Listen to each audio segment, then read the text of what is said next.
usual time in the world.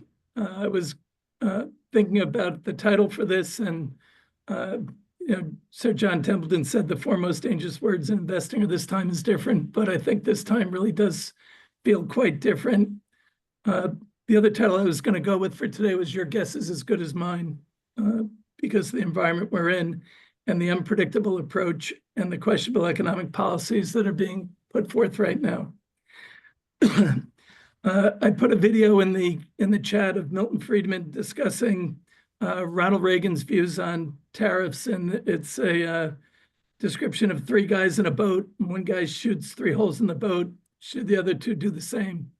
And I think that's kind of where we're at right now in terms of protectionist policies and tariffs and trying to figure out retaliation, escalation, all that. So I want to talk about where we are today and where we see things going. But the enthusiasm of November has certainly been replaced by recession concerns. And I think the positives of the Trump agenda and the hopes of that are now being replaced with recession worries. And people are starting to try and figure out, is this tariff policy genius or economic suicide? This gives you a sense of where tariffs are, assuming just of the April 2nd tariffs could go higher, could go lower. That's the hope of the street is and Besant that we're starting negotiation with 70 countries. I would suggest that if you look back through history and look back to what happened the last time with China, the tariffs came down but didn't come down meaningfully, and the negotiation with China yielded big promises with not big deliveries. So I think this is one of the challenges we're faced with today and trying to figure out how we move forward. The markets responded to Trump's tariffs with a little more than the disturbance he was looking for.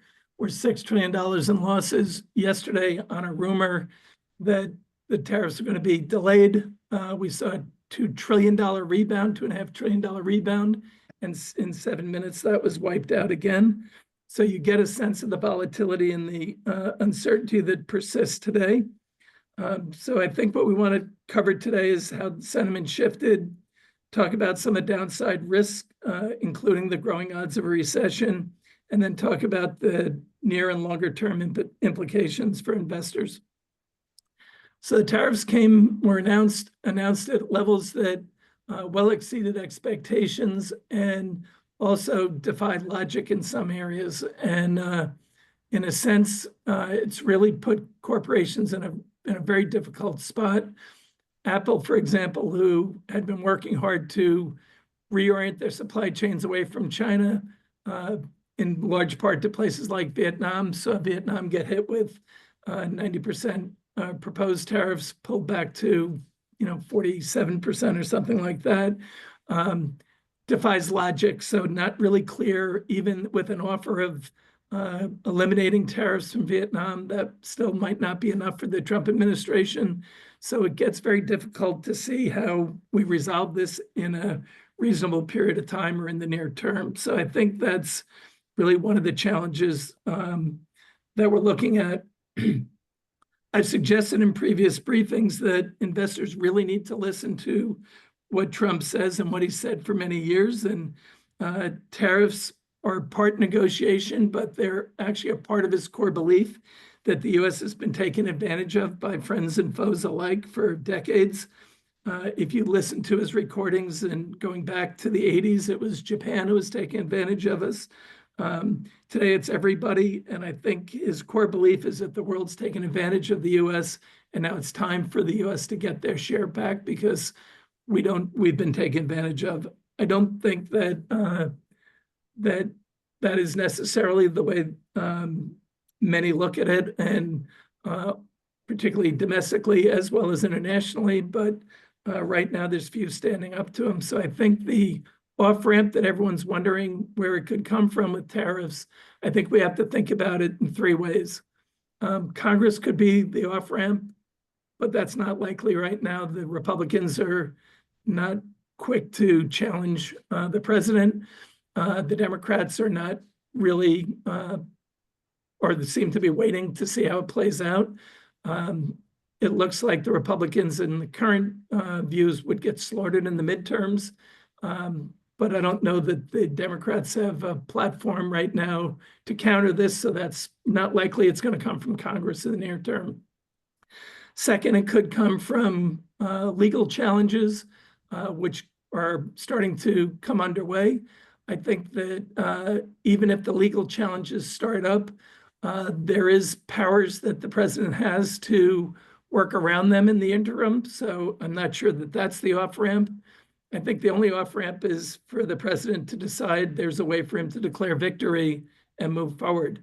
In the meantime, you're looking at the risks, downside risks of the economy, and you're seeing it already with business and consumer confidence deteriorating, which will play into spending, which then creates a slowdown, which could lead to a recession if it goes too far.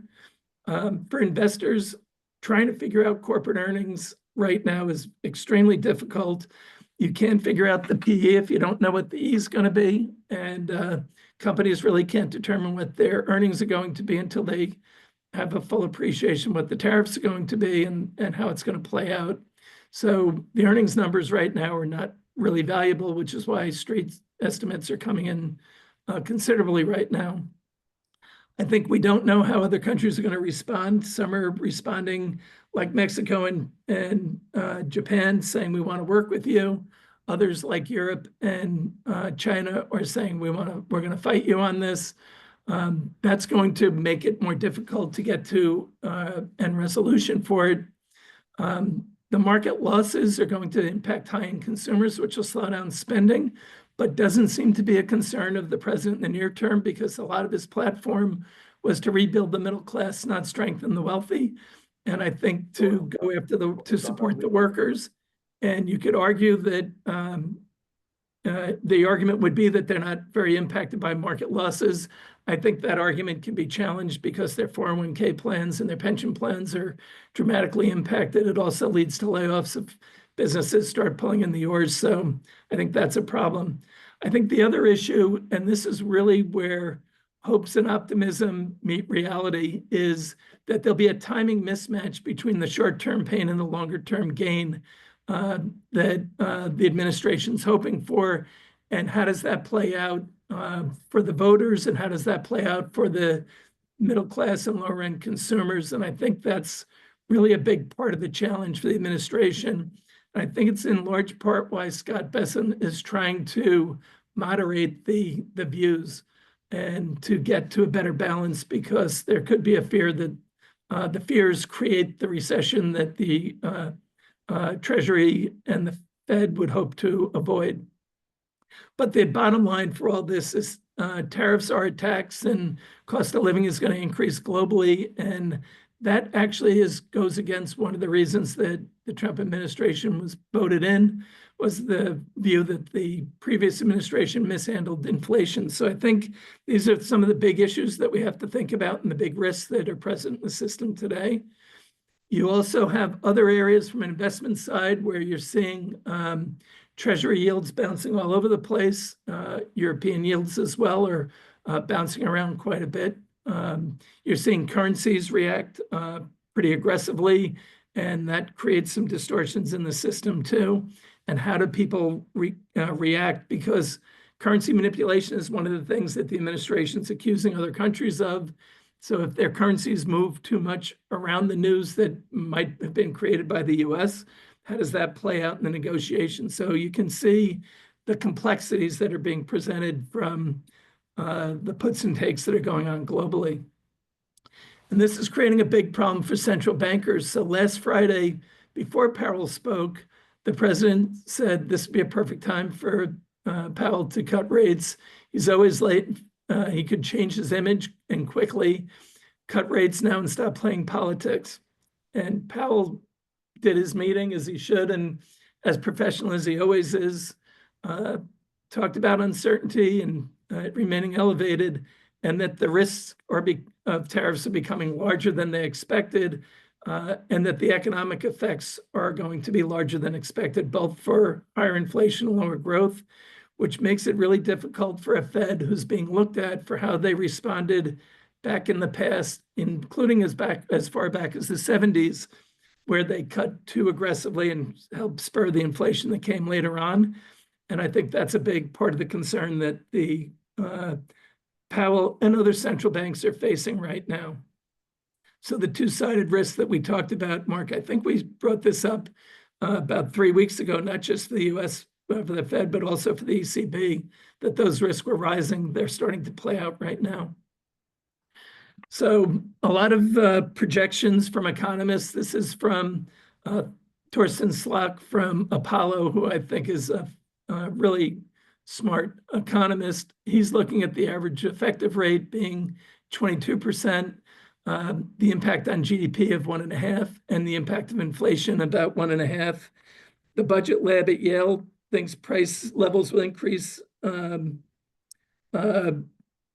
the equivalent per household of about $3,800, that GDP will have a negative 0.9% impact this year and be about 0.4 to 0.6% lower in the long run. JP Morgan's odds of a recession have come up over 60% now. They think employment could rise to 5.3% over time, and real GDP could be down about 1.3%. Barclays is saying GDP consistent with the recession, and others. I think it's too soon to know. I think you have to see how it plays out, but recession odds are up. I think, as one of the gentlemen said at the start, I tend to be more of an optimist about how things, how we work through problems over time. But I do think this is a bit of a challenging time. So near term, I think we have to look for a couple different signs. Are we seeing de-escalation or an escalation of what's going on? Are we going to see retaliation to the tariffs? And we're seeing both right now. And I think we have to see how that plays out over the next couple months. It won't be weeks. And Scott Bessent reiterated that again last night and today. I think you have to see the difference between the noise and the actual economic data. I think that's going to be very difficult for the policymakers to parse through, and also for investors. I think we have to see how the House and Senate act and what it means for budget negotiations, what it means for taxes, and how that plays out. Because on one hand, we could be looking at one of the biggest tax cuts in history if you find a way to extend the tax cuts and add to it. But you could also be looking at one of the biggest tax increases through increased cost of tariffs. And then you have to see how the legal challenges play out, which will take some time, because the president can work around those with some emergency powers by creating a case for a different emergency power than the one he used this time. I think in the public markets, we've seen valuations come in a lot, but they're still, in many cases, not cheap. I think you have to go company by company and really parse out what the implications of their production sources, their input costs, and their ability to pass on prices. You are starting to see prices being passed on. Micron announced it today. You have seen other companies make announcements. You'll also have to see how the government responds to that if they target those companies for price increases. I think the sharp declines in public equities will require a rebalancing of portfolios, which will limit demand on other asset classes. Ironically, it could actually hurt private equity portfolios because of the weighting coming in. You might not be able to add to private equity as aggressively, depending on your investment policy statement, because of the sharp moves of the private versus the public portfolio, which may limit new money coming in at a time that they need it. And at the same time, private markets are going to see tariffs slow IPO activity, possibly extend the time to exit, and weaken demand from retail investors, which was one of the big hopes that they would step in. I'm not sure that that actually plays out that way, but those are some of the risks that we have to consider. And as I mentioned over the last couple of weeks, Mark, and you've raised this with chasing the moves into Europe and into China with their rebound as the US was pulling back. And I caution that the easy money has been made. And if you look at the European index, it has pulled back quite sharply. So is the Chinese index. China is right now stepping in with policies from their government agencies to support their stock market in this process. So we have to see how things continue to play out. the NASDAQ has been in retreat quite a bit, which does create some opportunities. But again, you have to be careful both in the public and private markets because of the valuations. I do think we had an excessive amount of capital into the U.S. markets over the last couple of years. And I think the opportunities growing in other regions will slow that down. That could lead to some weakening of the dollar and really a different move to capital flows in the near term. But I do think the pullback in the Magnificent Seven and the free cash flow that those companies generate, which I believe is somewhere between $600 and $800 billion this year in free cash flow, gives them a lot of latitude to take advantage by cutting back spending or deferring spending. And they could adjust their earnings that way in the short term. How it plays out in the long term, we have to see how the market rebounds and how demand is affected by the tariffs. So I think those are some of the considerations we have to be looking at now. I do think that you have to keep in mind that the Magnificent Seven have also been massive acquirers of companies over the last couple of years that they could be selling or just focusing on developing their products without making new investments. I think they'll continue to do both, but I do think that for all the negativity towards them, I think there are going to be some opportunities to move back into these companies and other private investments that have gotten hit over the last couple of years. Longer term, I think there's some really interesting things that we have to consider that take a back seat when the headlines are so negative. I think the goal to reinvigorate manufacturing in the U.S. You need to have strong incentives and to force the change. And I think that's what the president's trying to do right now. Onshoring has been going on for about 15 years. And ironically, in the last couple of years, it's slowed down. And now it's likely to reaccelerate. I think that is a positive that'll play out. Again, this is part of the timing mismatch because to create the facilities, to get the jobs hired and to get things going can take some time. So that is going to be an important element. There is a proposal for full expensing of new factories, which would help accelerate the process. So you have to keep some of those things in mind. I think slower government spending is an issue, but it could also help boost GDP and in turn living standards. But again, there's a timing mismatch for that. The DOGE cuts in general are not a bad idea to slow government spending, which have been excessive since the pandemic. I think to pull that back in is helpful and to rebalance more to a private sector driven economy with less government support is helpful at this time. But I think there's a risk that the U.S. is running right now that we are going to create trade zones away from us that will create new economic alliances that'll hurt the U.S. in the long run. Because if we pull back too much from the rule of law and being the proponents of it and the trading system that we really were the architects for in the U.S. over the last 70 years, 75 years, then we will be reviewed as a less dependable partner. And I think that is an important risk to the U.S. I think clearly cost of living is going to go up, but there are elements that are going on that are getting less focused. So deregulation is a big opportunity for small and medium-sized businesses.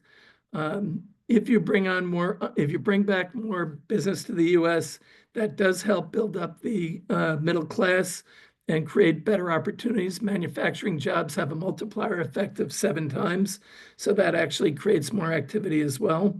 But the real issue for the U.S. and for the rest of the world is productivity and how do we deal with debt and deficits and how do we deal with the tax cuts. But ultimately, if we have better burden sharing with militaries, that'll free up resources in the U.S. to be deployed elsewhere, which will help our economy. I think it'll also strengthen as we have better military sharing, burden sharing with Europe and other allies or former allies, depending on how you look at it. That'll actually strengthen their economies as well and make the global economy a bit stronger. So I think we're in a period that is going to be the uncertainty that we talked about will remain with us. I think the off-ramps will become slower than people would like, particularly from the market perspective. I think it'll be bouncy for a while for us, certainly through this quarter. and start to see more positive returns in the second half. I think the analyst expectations have been cut considerably, mainly because there's no way to know what their earnings are going to be for so many companies until we have better clarity on what's going on. To that end, I put in the chat that we're hosting a call on the 22nd with Dr. Ed Yardeni, who has pulled in his expectations for the market returns for this year from, I think, 7,000 to 6,000 for year end. His expectations for earnings have come in considerably. And again, we're unclear what the E is going to be, so we can't tell what the P is going to be. I think that we also would expect that the market is a little ahead of themselves on rate cuts from the central banks, both here and in Europe.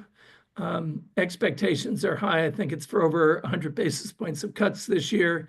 And I think the inflationary pressures or concerns about inflation reinstating itself or reinvigorating would be holding the central bankers back from moving aggressively as the street or the president would like. I don't believe that Powell is playing politics. I think he's trying to be a good central banker.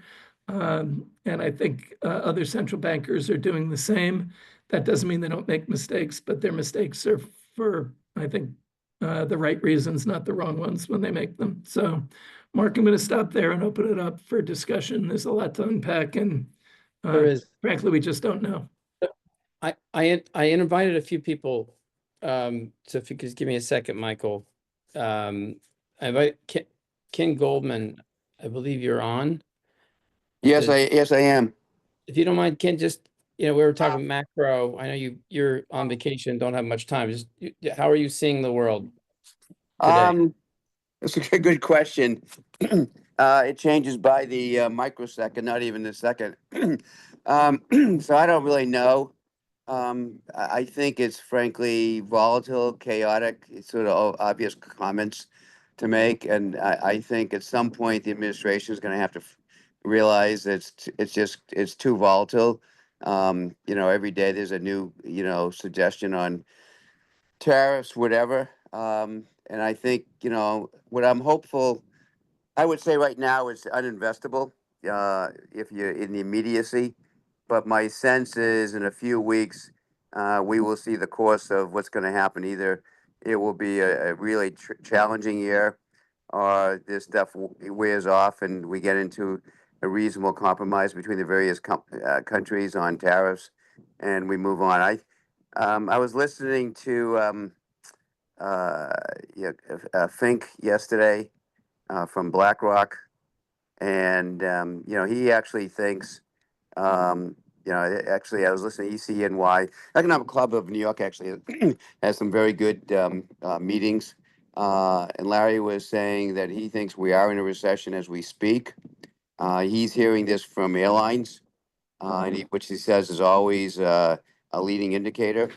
So that is not constructive and positive. He thinks, interestingly enough, we only have 8% of our population is of our jobs are in manufacturing, so it's a little bit of fool's gold. I think we're going to try to get that back. And the other thing that sort of struck me that he commented on, he used to think New York was well worth paying taxes. New York City was well worth paying taxes for because that's a great place, cosmopolitan and all this. And he just thinks right now New York City isn't really not his words, my words, summarizing a world of hurt in terms of the overall situation in New York City. But I think, but he sort of has the same comments that I made as relative. Let's wait and see. But he thinks we are, if not technically in a recession, basically in a recessionary times right now. And I tend to agree with that. I think there's going to be consumer confidence always drives buying habits. 70% of the economy is consumer. And, I think, whether you're well off or not so well off, so to speak, I think you are impacted by what you see on the stock market. Stock market is always a good barometer for spending and consumer confidence and behavior. And so I think to the extent that doesn't sort itself out, it will be troubling. So I don't know if that's helpful or not. Oh, very helpful. Appreciate it, Ken. So with that, questions to Stephen or Ken?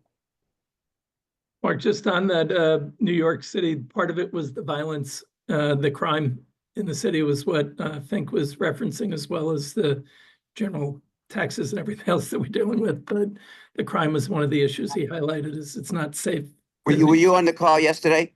I am a member. Yeah, I've heard him. Yeah, I would just say for those, I don't know if you were there in person or whatever, but I am amazed at just how good the speakers are in this organization. I mean, I get to one or two a week.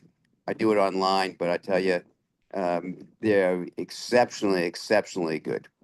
It's actually, I agree, Ken. It's one of the best spends I've made, was becoming a member of the economics club. It's not that expensive either. Nope. No, it's not. There's a modest for us that aren't local. There's modest, and then there's more you can spend for if you want to be a centennial. But Right. even the modest it gets you into the speaking sessions, and they're exactly an hour. There's 2 or 3 a week, and they're just exceptional. I would just say exceptional. Yep.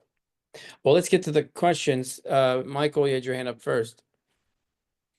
I was waiting to get my hand up for Stephen to finish. Anyways, Stephen, you used the term reciprocal tariffs, but the tariffs aren't reciprocal. They're based on trade deficits. There's a difference. That's number one. Number two, I don't think there's going to be easy off-ramps in terms of the behavior of other countries, particularly China.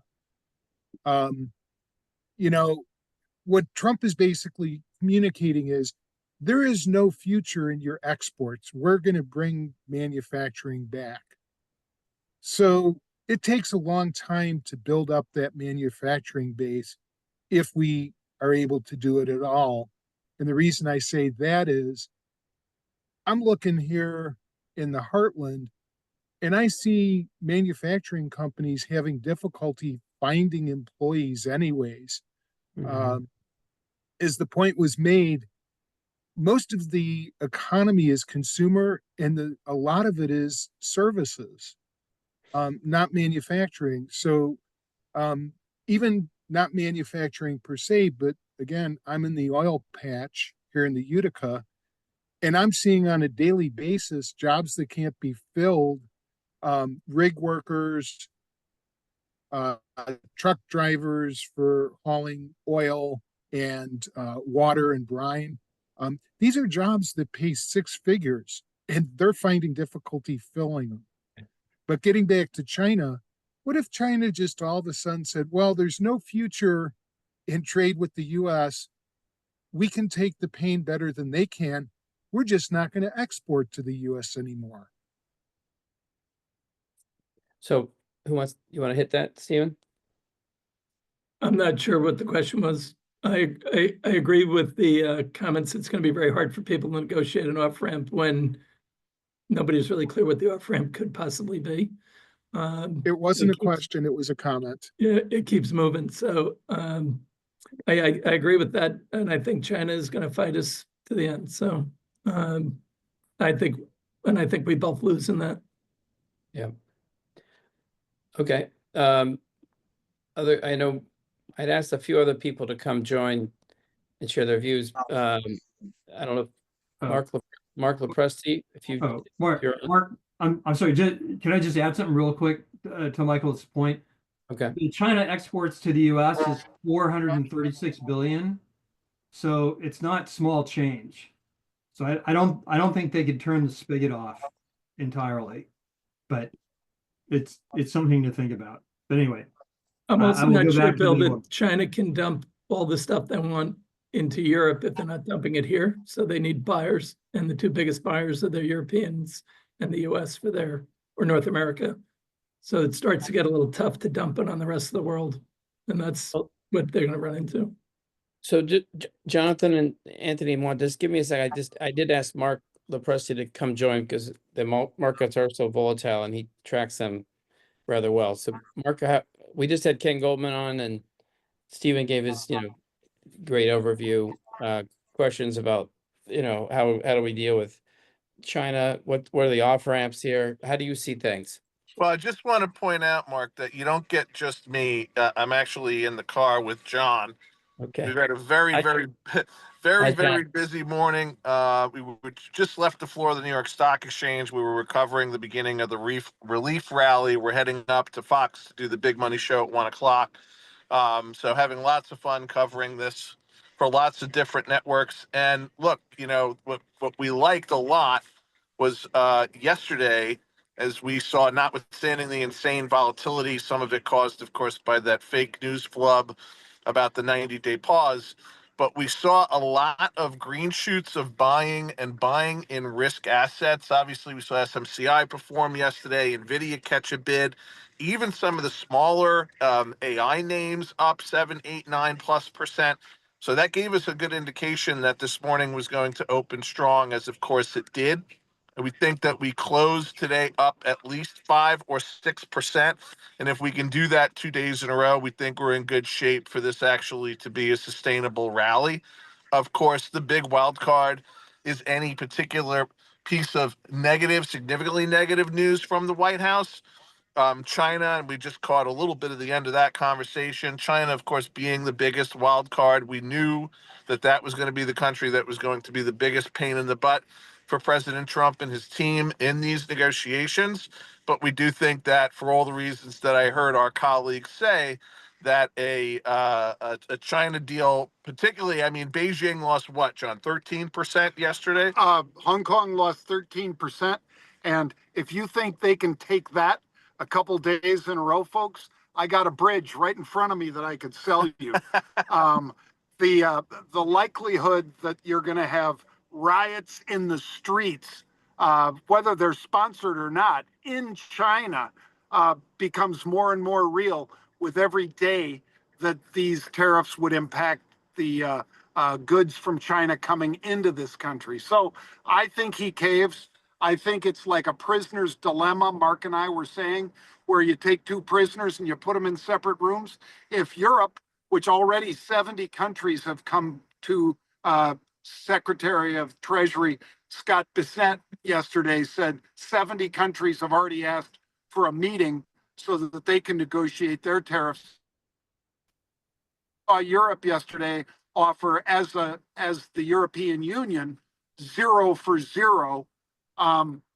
Ultimately, he's winning. Is it going to be a few days of bad stuff? Yes. But is it going to be an ultimate win where we all of a sudden have U.S. goods being sold overseas in much bigger numbers than they were before because they had to take the tariffs off? That answer is also yes. And the other thing we're now talking about, Mark, is sort of phase 2 of this mission, which is to deal with the non-tariff trade barriers. And it's part of the reason why when you heard Bessent and Commerce Secretary Lutnick with an offer of a 0 tariff say, well, that's not enough. And people, particularly some of the more left-leaning media, said, well, what's enough for Trump? When is he going to be satisfied with these trade wars? And the answer to the question is, it's not just about tariffs, particularly when you talk about a country like China, when you have such rampant currency manipulation, no intellectual property protection for non-Chinese companies, VAT and other taxes in addition to the tariffs. So what we're also hoping for, and if we get more word of this, we'll only see even more bullish catalyst activity for the market, is that we get more than the tariff deals, that we get the non-tariff trade barriers also addressed. It's going to be more complicated. It's going to take more time, but we know that that's definitely also on the administration's agenda. Well, thank you for joining the 2-for-1, John and Mark, revolution. Thank you, Mark. I like it's interesting that the tie. I like to feel like you wore it for us, but we have some questions. I don't wear them very often, so it is for you. That and Fox at 1 o'clock. Right. So questions for either John, Mark, Stephen, or others. Yeah, Jonathan, Anthony, Andrew, and Tim have your hands up. Go. Thanks, Mark. Question is for Stephen. Let's assume nobody blinks. Let's assume things move towards recession and inflation. Does that give Trump the opportunity to restructure the debt?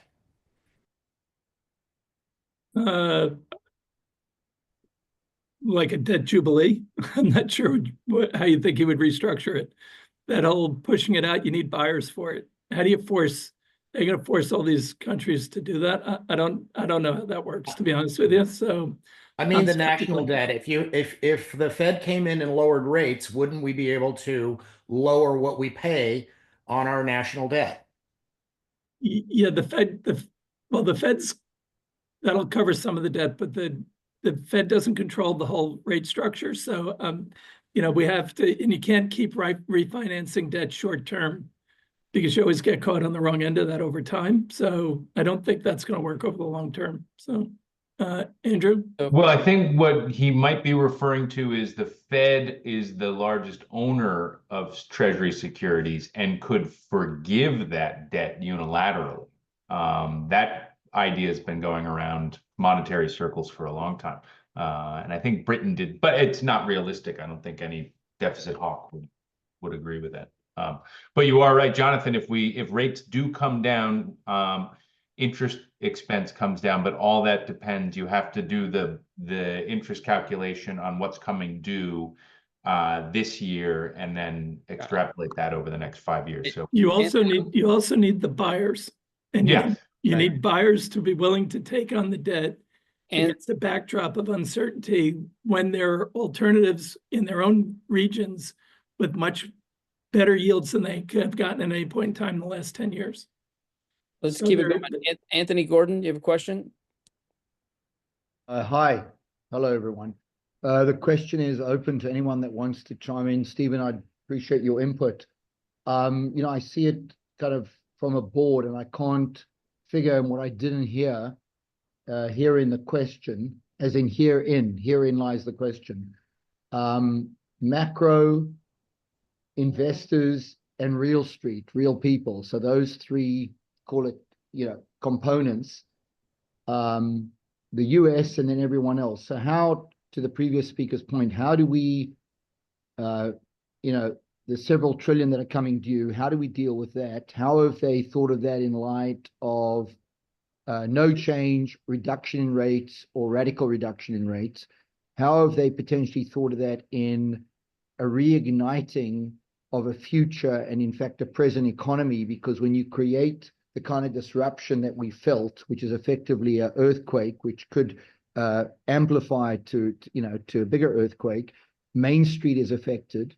And then if you go back to what I said months ago at the beginning of all this, like Walmart, hey, it's 70% China, it's 800 billion a year in sales.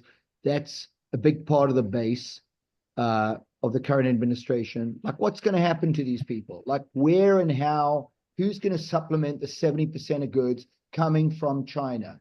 And when you move them, the price by 10, 20, 30%, what happens? What happens? That's the question. Let me let the Bulls. Actually, the Bull just put his camera off. Oh. Mark. I'm just curious. How do you see it? I mean, I sense the dour side of Anthony, but you're sensing a different side.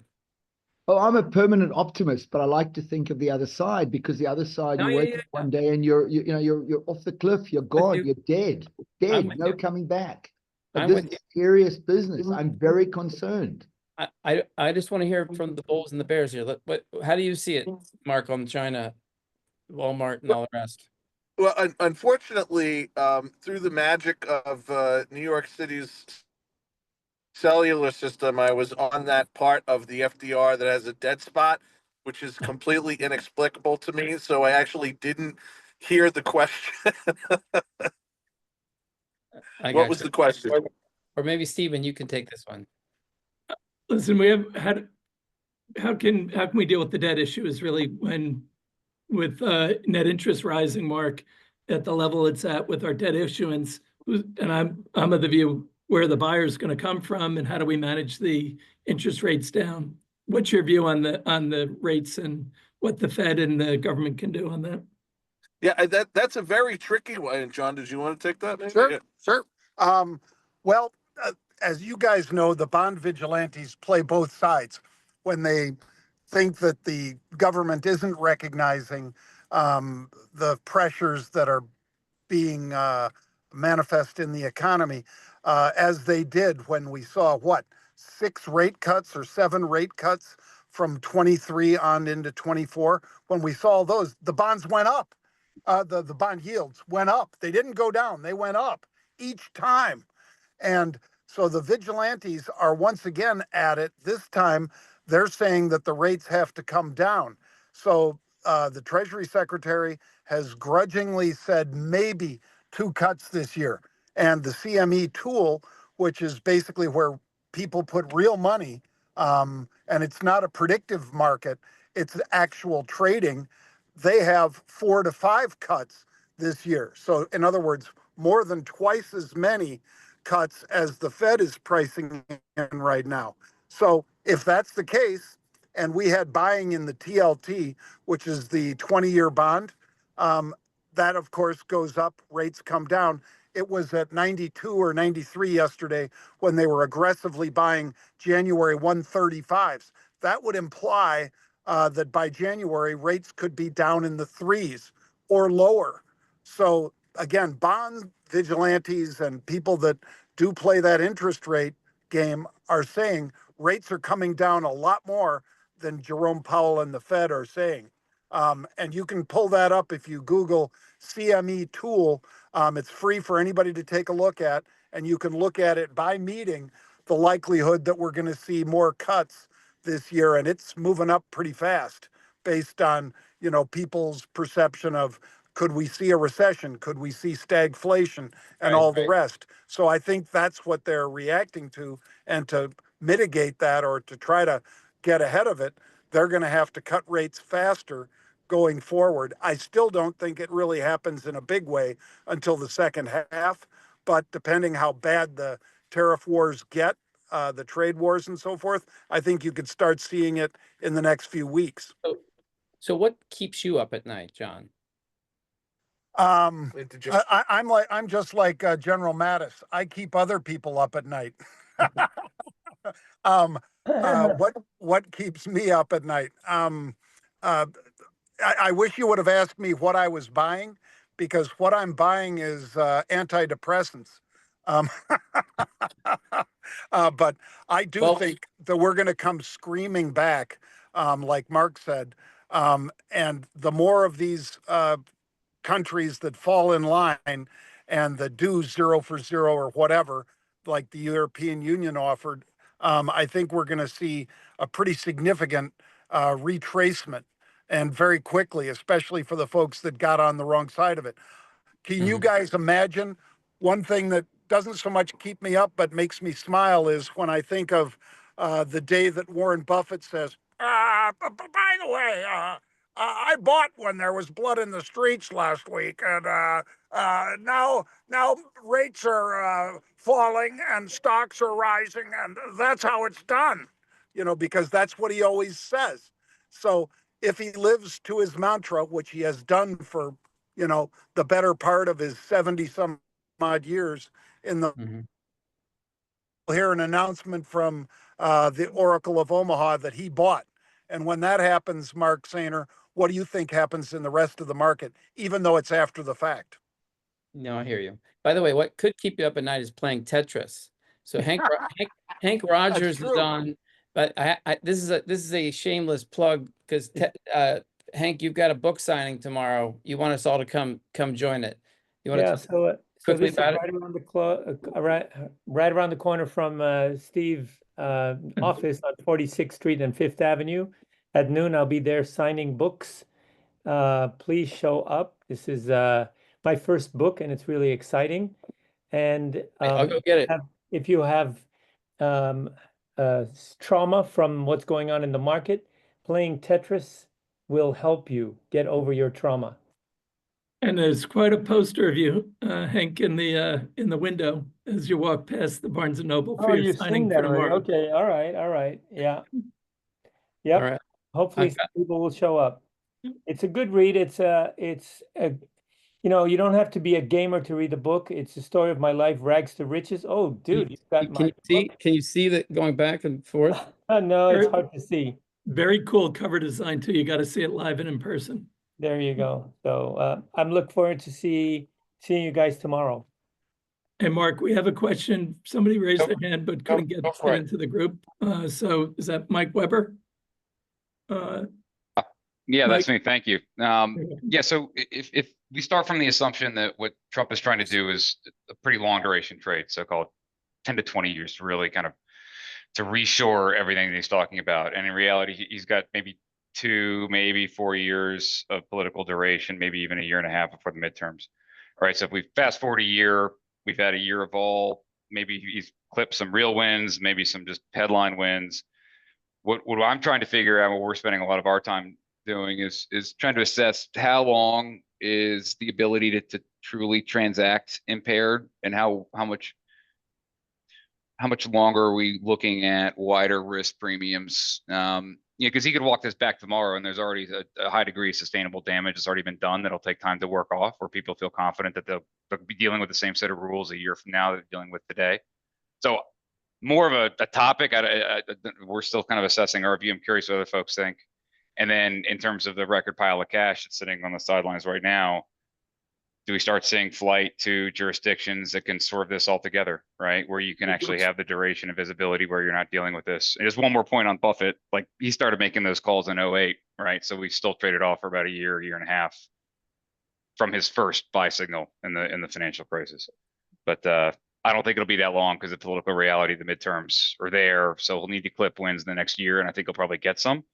But the question is, what lasting damage have we done the last 6 months into the midterms and then thereafter?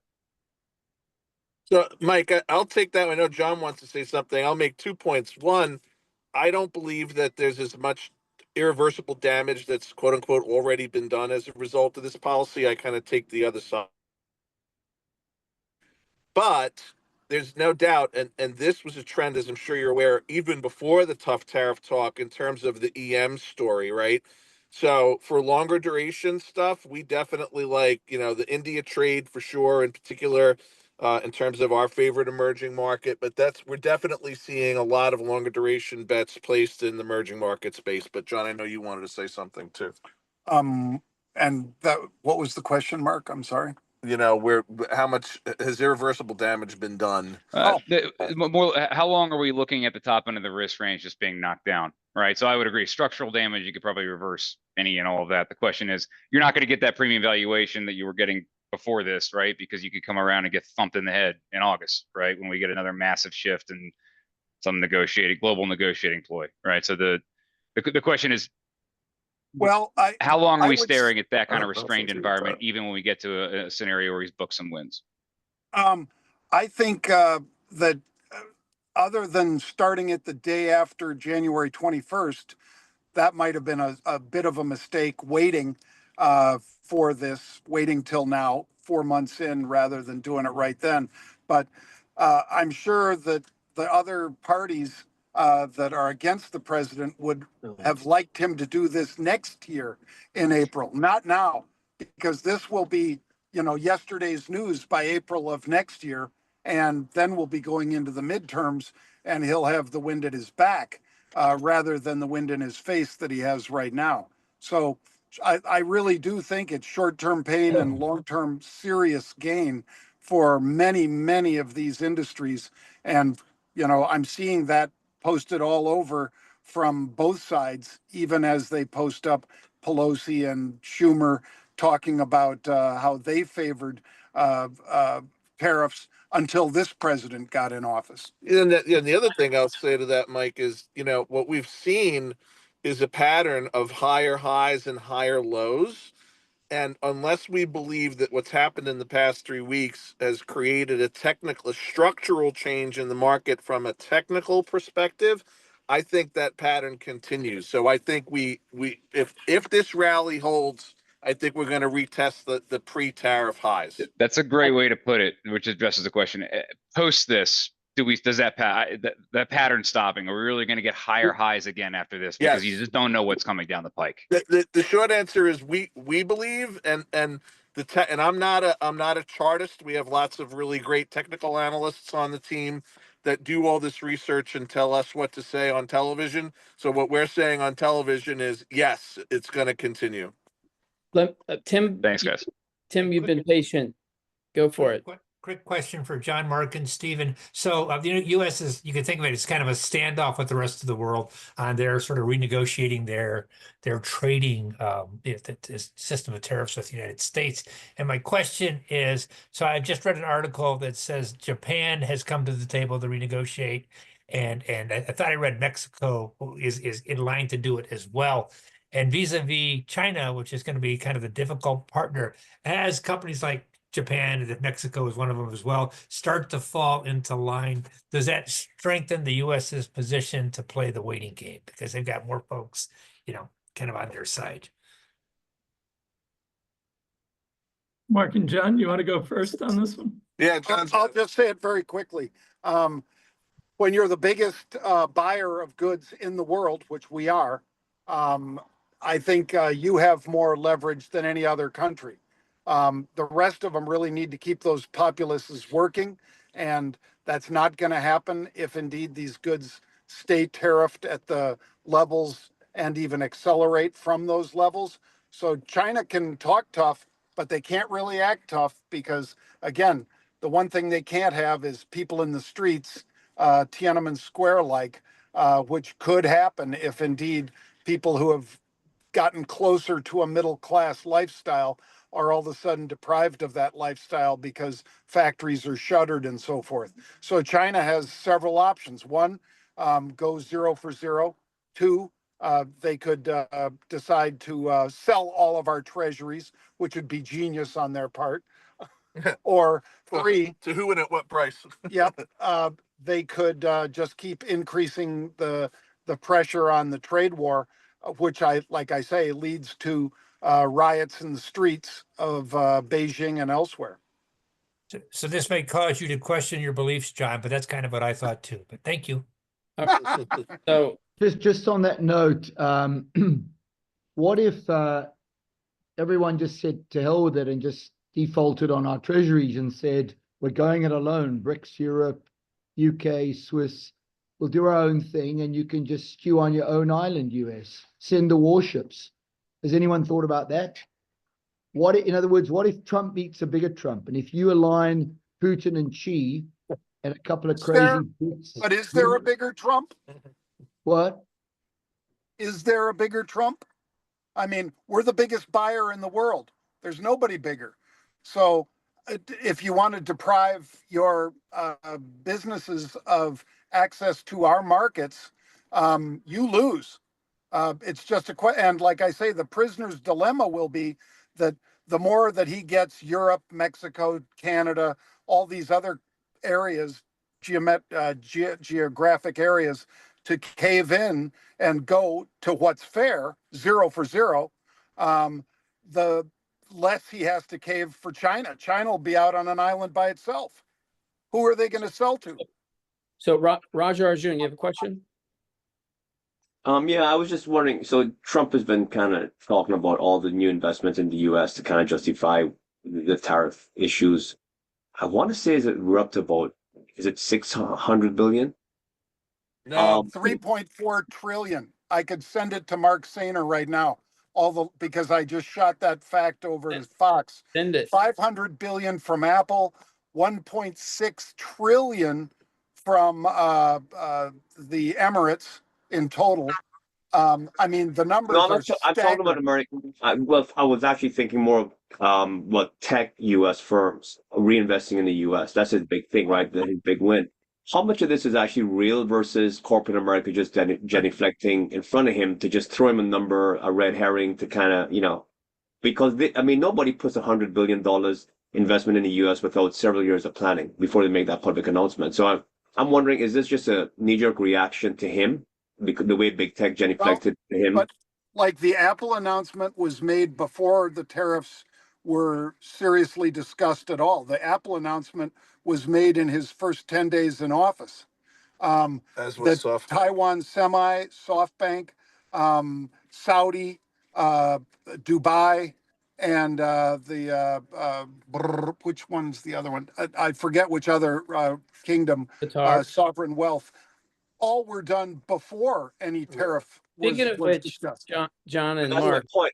But it wasn't a it wasn't a response to the tariffs. Well- So to bring those announcements were made independent of bringing manufacturing back in. So he can't say that tariffs would that investment was due to his onshoring plan for the very reason you just pointed out. No, he'll So- say on that one, he'll say that they knew it was coming because he's talked about tariffs since the 80s. So anybody who listened to him would know that that was coming. But guys, I actually think it's something completely different. And I was asked that question by Richard Quest on CNN on Friday night when he tried to trounce any support of the Trump tariff plan that I might have been implying, as Richard's prone to do. And that is to say, a lot of that investment that was announced very early on is part of something having nothing to do with tariffs, and I think having very little to do, you can't say nothing, but very little to do with genuflecting at the altar of Trump. And that is about Project Stargate. It's about the Manhattan Project 2.0.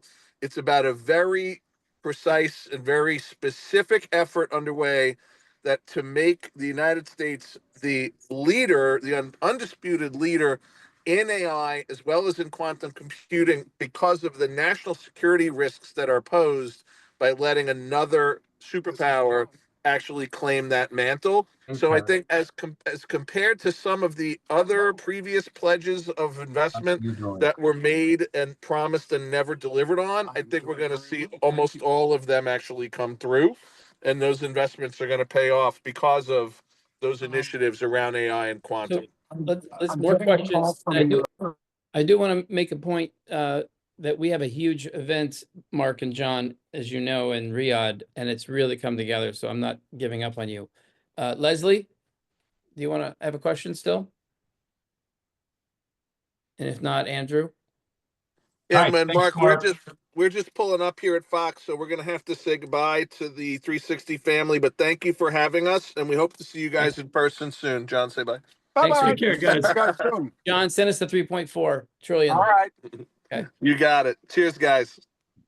Leslie? Sorry, Mark, I couldn't find my mute button on No this. I'm on a laptop without a camera, so apologies for that. No worries. I had a question. I'll put it to Stephen. I was also interested in Mark and John's feedback is whether some of the bilateral trade negotiations, specifically that with China, Japan, South Korea, Taiwan, where you have surpluses in Asia, could include treasury buying or terms for treasury buying, whether you think that's possible.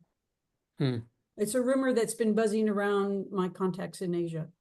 Yeah, the administration's looking at different ways they can solve problems that aren't necessarily just trade related. So I think you'll see them pulling out other things that countries can do that will help drive the prices, the yields down if they can get more foreign buyers in, Leslie. So that goes to one of the earlier questions. That is how you get prices down. You don't, or yields down. You don't manipulate them.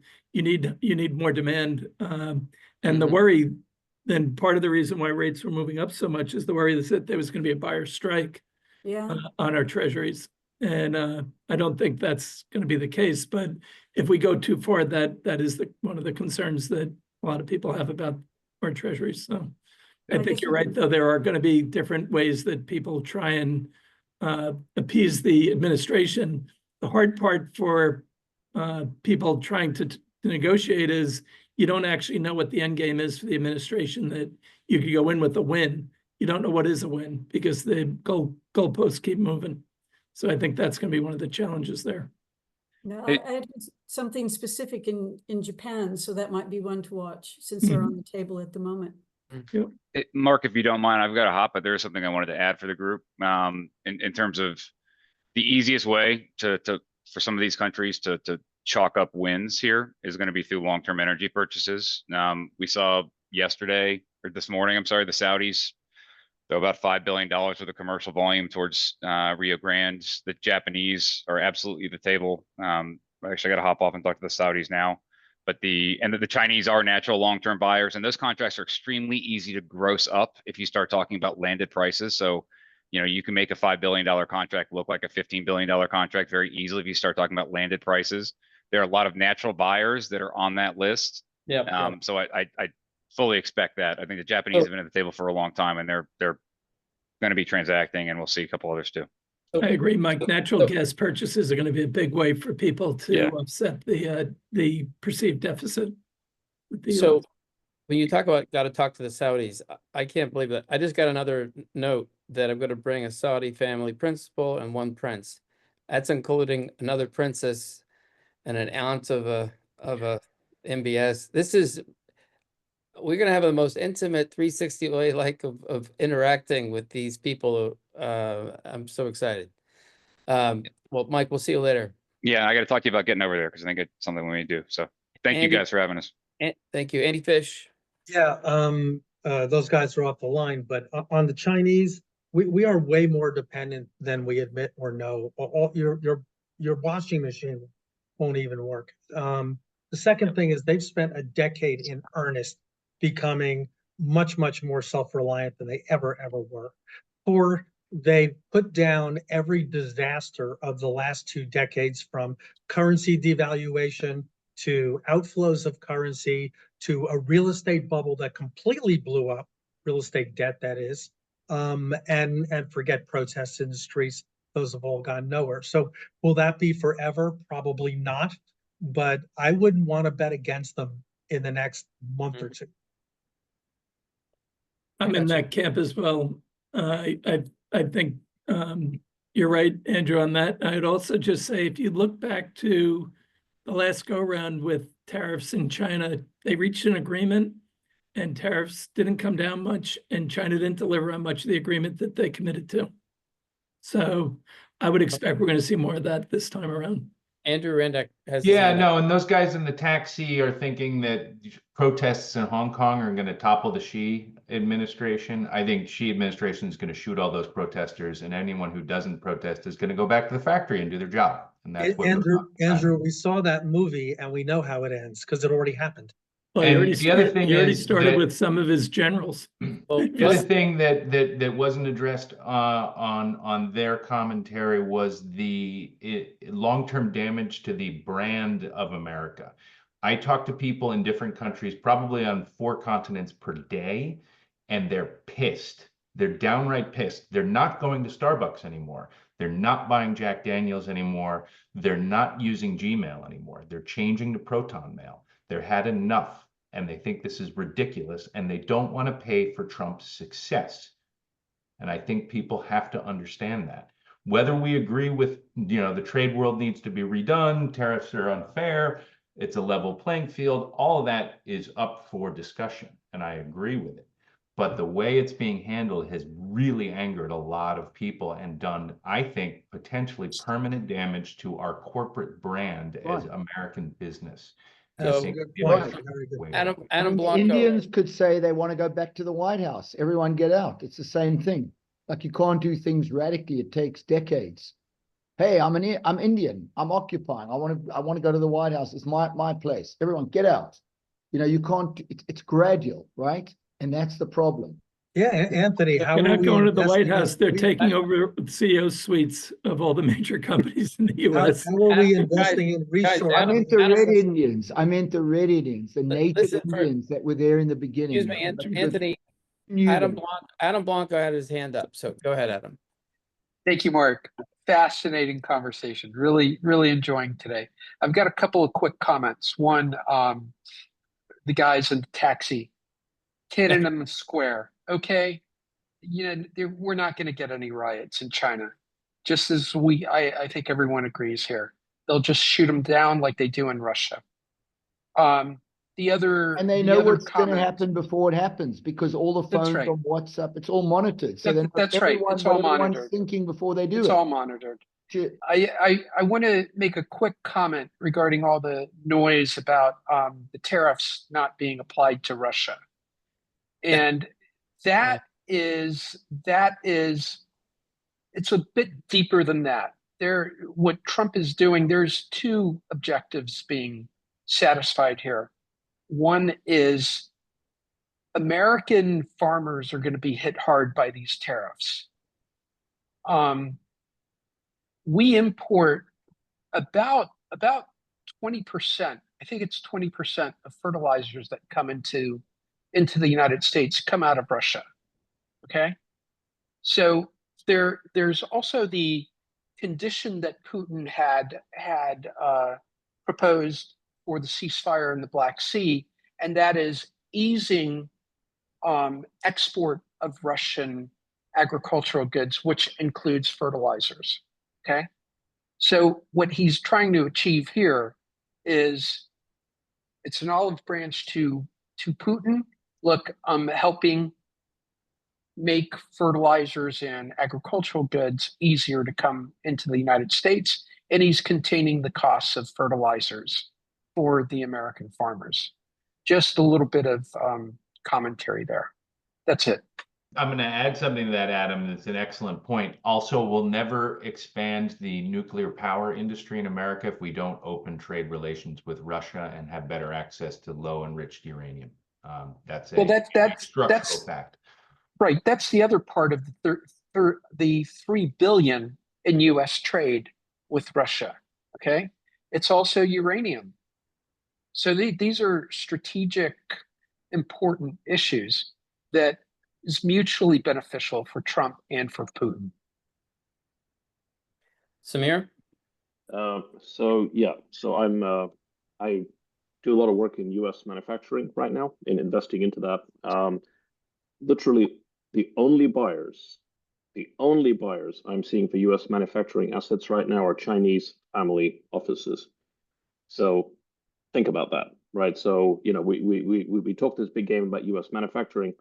All I'm seeing is that literally all of the U.S. families who own these assets want out, and the only people who are coming in are the Chinese to replace them right here in the States. So any commentary on that, much appreciated. I could shed a little bit of light on that. So I just came back from China last month. I was in Beijing, Xiamen, and as well as Shenzhen, meeting with some different Chinese families. And besides all the other comments that other people talk about what's going to happen domestically in China, all my friends that are basically family offices in China, everybody's trying to move their assets out of China. So I think there's a lot of people talking about China right now, but what I see on the ground there is in Beijing, the main streets that have all the restaurants and F&B that people go to, the wealthy people, the actors and actresses, half of them are closed. The concept of what's going on in China, for some Chinese analysts inside the country, they've said over the last 35 years, there's been 6 other times where Western media has talked about how bad things are in China.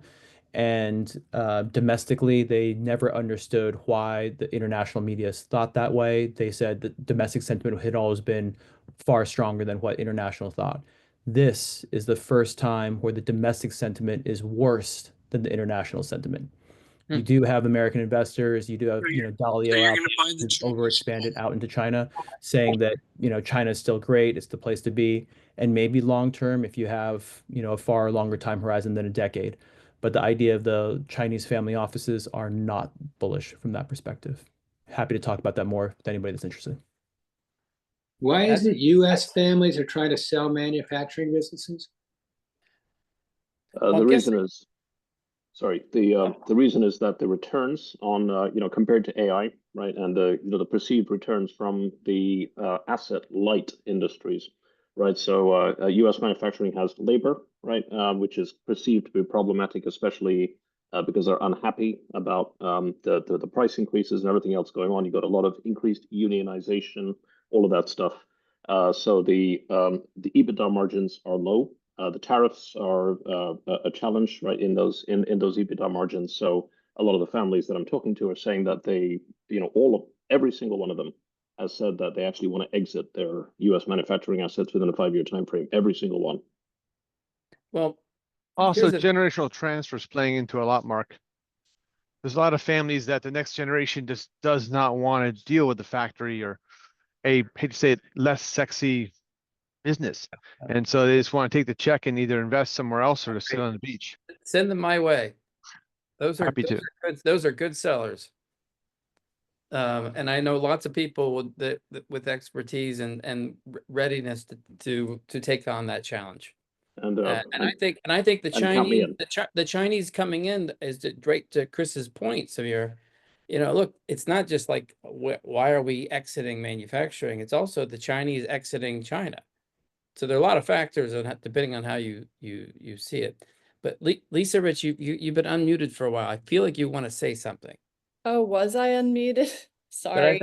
But No, I was you were talking about the Saudis, and it's interesting because we're looking at my company, which is in the satellite industry, satellite data.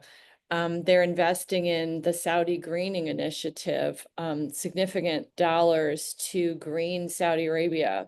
And as a result of this, they're putting money into, of course, trying to attract US companies to Saudi. And I wondered if you had anybody at your event that was going to be kind of talking about this. It's really extraordinary. If you read about the greening initiative, they're really looking to terraform Saudi Arabia, make it green, make it, plantable, have food security.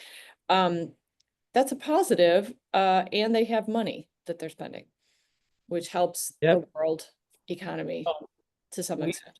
So we have a desert tech, agri-tech roundtable on this, and people who are part of that initiative from a couple angles. And yes, there are definitely some US and foreign investors, let's say non-Saudi investors, that are looking at ways to make money anywhere in the world, and they're open to that. I've also seen some fits and starts of that, so I don't know if, whether, I mean, it'll be on the table. Let's put it that way. I don't have anybody chomping at the bit, because that's making money, and let's rush into that. But we should have you over there, Lisa. You should be. Well, I know, and they want us. Well, they want us over there, and you want us over there. So I've got to figure out how to make it happen. You need to want to go there, but we'll talk. Let's talk offline. Yeah. Okay. Lisa, they are trying to green out, especially the Riyadh and also into the Red Sea area. They're trying to make it more livable, especially with Riyadh. So they're building an entire park that is a one long horizontal park that's basically a river into the city, and also a running park as well. They're trying to make it more livable, and every winter there's an entire 5 months or so. There's this thing called Riyadh season. So they're trying to make it more green to make the weather a little bit better. And they've finally decided that if Dubai can make it a walkable city, they can make Riyadh a walkable city. So there's a lot of initiatives from that perspective. Yeah, well, we're particularly excited because our satellites allow us to identify tree species for afforestation projects that they're doing, and down to the tree level, we can monitor that development. So it's good, except that we're a US company. I really didn't think in my business that I would have to be traipsing the globe for business, and for just being like this small company that ends up being this global company just because of circumstances. So you're a satellite company that you're you're de facto global. We are de facto global, but it's having businesses that require this kind of international infrastructure for small businesses is difficult. They want to make it easy, of course, because they want us to come. We will make it very easy for you. So we'll talk off. Okay. All right. Thank you. We spent 16 months making it easy for you. Mark, I have a question for Chris, if I could ask, on China. And I read recently that one Chinese shipbuilding company has made more ships than the U.S. has last year than the U.S. has made since World War II. I read today that BYD is creating 2 factories in China that will produce more cars than the Volkswagen factory in Germany, which is the #1 producing factory in cars in Germany, will be making, and they'll be open next year. How does China deal with the rebalancing their economy, and how do you think the dumping of their overcapacity will play out vis-a-vis their relations with Europe in particular, to try and split them away from the US? Well, I think their dumping is actually not going towards Europe as much as that's the sexy place to go. Their dumping is really going to the global south. right? So it's going a lot more to Africa, a lot more to South America. They're looking at that as their markets also because politically they know they can, for lack of better words, bully them. They've already done that quite interestingly, right? Through the Belt and Road Initiative. You look at the type of infrastructure that's built out around the world, look a lot how much is actually really in the global south. And a lot of that actually is a minerals play. They're looking at that as some of their export markets as well, and from a growth aspect, and they're really kind of bringing in minerals. They're very concerned about food as well, and so they're right trying to acquire agricultural land. When I was in Beijing, one of the most interesting things, in my opinion, was just coming out of the airport, the idea that you're in a parking garage and structure and it's full of cars moving and you don't hear anything. Everything is electric. So they've really shifted away from ICE engines to electric engines out there. So the concept of BYD being, the global top producer is pretty amazing. The other thing that most Americans don't realize is there's 4 other companies that are really large, also EV manufacturers out in China.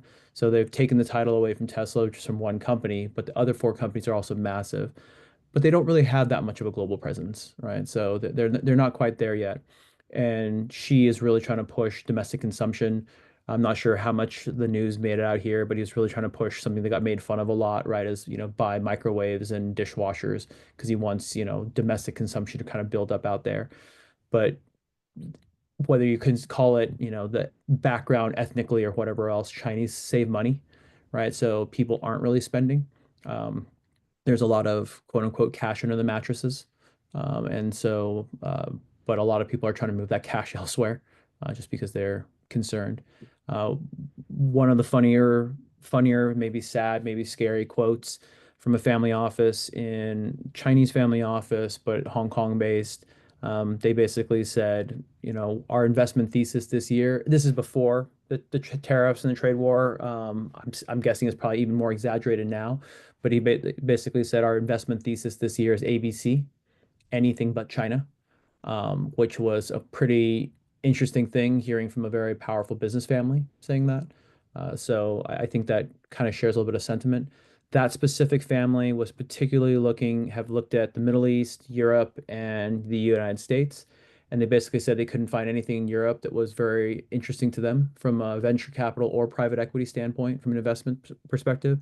And then they also understand the Middle Eastern markets, right? So it depends on the type of business you want to run. A lot of concentrated wealth in the Middle East, but numbers have changed, right? But just a few years ago, right, UAE had the same GDP as Indiana, right?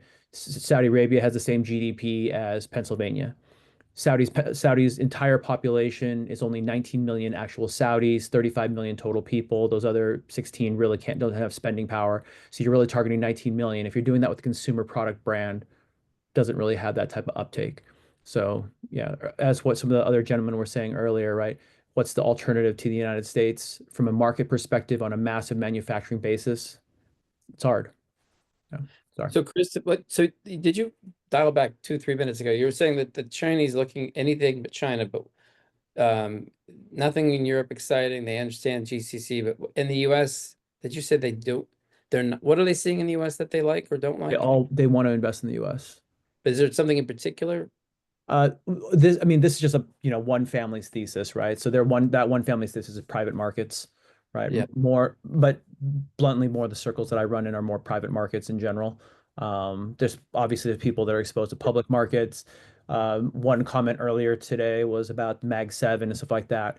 I think a lot of Americans don't understand the mentality that a lot of the Chinese have regarding that, right? It's not the Mag 7 because I've done this lovely, PE analysis, of why I should be investing into Amazon. I'm thinking of it as a bank. I'm putting my cash into there, and even if it goes down, it's not going down as much as a currency problems, right? So the concept is like putting it in something like that I can kind of fire and forget and leave for a long time because it's a, actual real company. So that's the logic, I would say.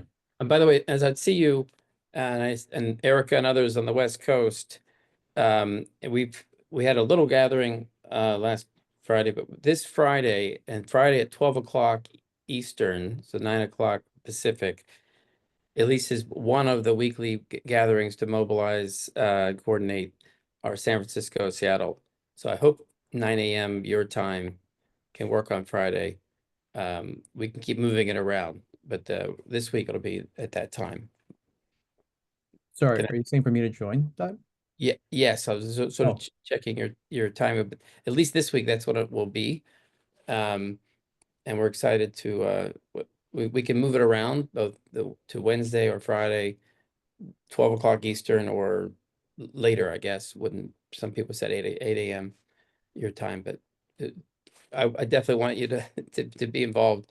And for everyone that I think, you know, we have great events everywhere, but to go to San Francisco and Seattle, the way, I mean, Riyadh will be amazing, but, you know, to go to Berkeley and Stanford and then go up, you know, to see Boeing.